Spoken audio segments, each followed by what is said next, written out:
Thank you so much, Yvette. Thank you for the love that you share and the community that you've helped build here for all of us. I now want to introduce Armagan Syed, who is graduating this year from the Kennedy School.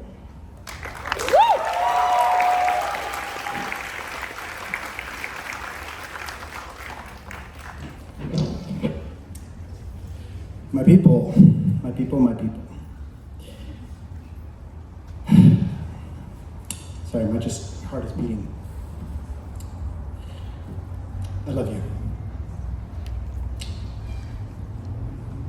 On November 17th, 2021, at 10:13 p.m., I was holding a newborn baby girl in both of my hands. With these two hands, cradling this new human, eyes tightly shut, these beautiful, flowery, full cheeks. Her breathing was squeaky and serene. You know how it is with newborns. She was blissfully unaware that she had arrived in a pandemic-ravaged, highly polarized world. As I cradled her, I wondered what world she would see when she would finally open her eyes. I also knew that her father would be bringing her to Cambridge in 8 months to start on a graduate degree program that would be equal parts immersive, engaging, and challenging. This kiddo was headed to the Northeast to become a hardcore New England sports fan, just like her Baba. I was holding my firstborn daughter. We named her Delilah Iman Fox Syed. Yes, her last name is hyphenated because she draws from two identities that have oftentimes been in open conflict with each other. You see, Delilah is half Jewish and half Muslim. A child of possibilities of the world we may yet build.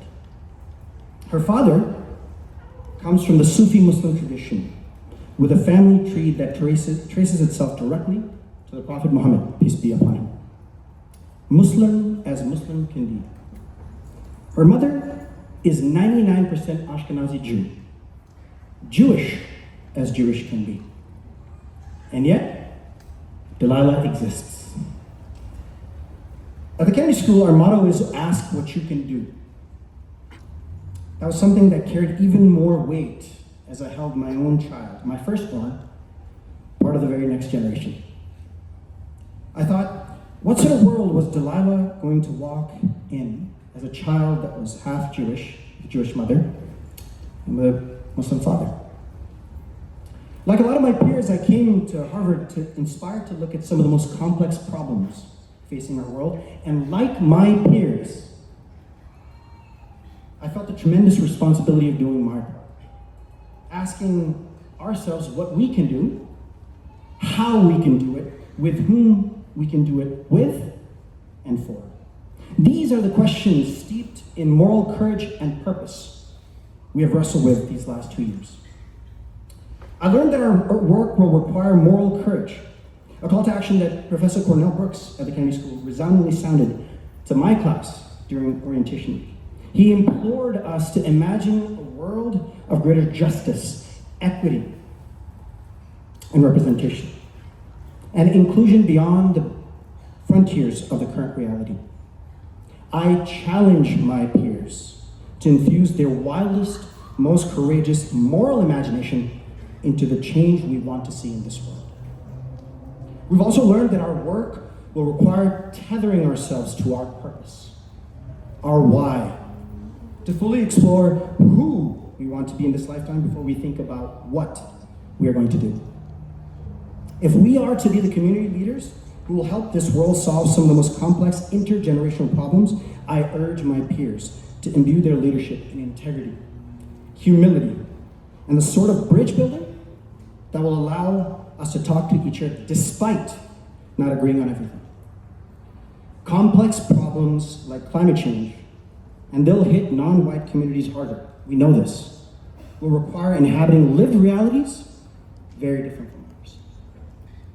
My call to action to my peers is to stay true to your own desire to serve your communities, to be stubborn in your resolve, to throw yourself deeper into giving of yourself to something greater than yourself. We came to this institution anchored in the communities and the dreams they represent, our ancestors. Let today be the day we refortify the anchor of connectedness to our ancestors, to our communities, and our peoples. Delilah's middle name, Iman, given by my father, means belief. Belief that a half-Jewish, half-Muslim child can symbolize peaceful coexistence, a shared future for Muslims and Jews alike, with equal value for life. It is my belief, my Iman, that our work is only beginning, that everything in this institution has readied us to become who we are well on our way to becoming, out there in the real world. And our ways, each of them, will be very different, with their own rich challenges, triumphs, and learnings. And we're ready for it, believe me.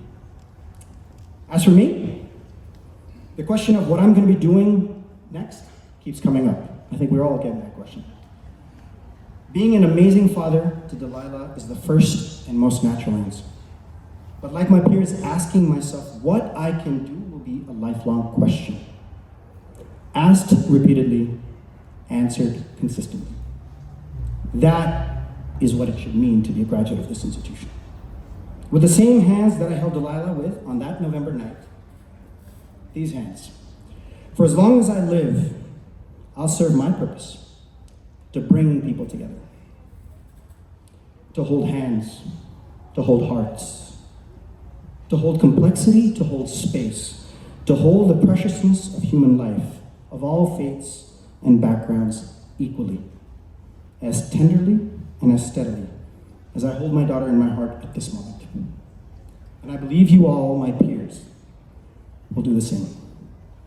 That is my belief. That is my Iman. Thank you, and God bless you all.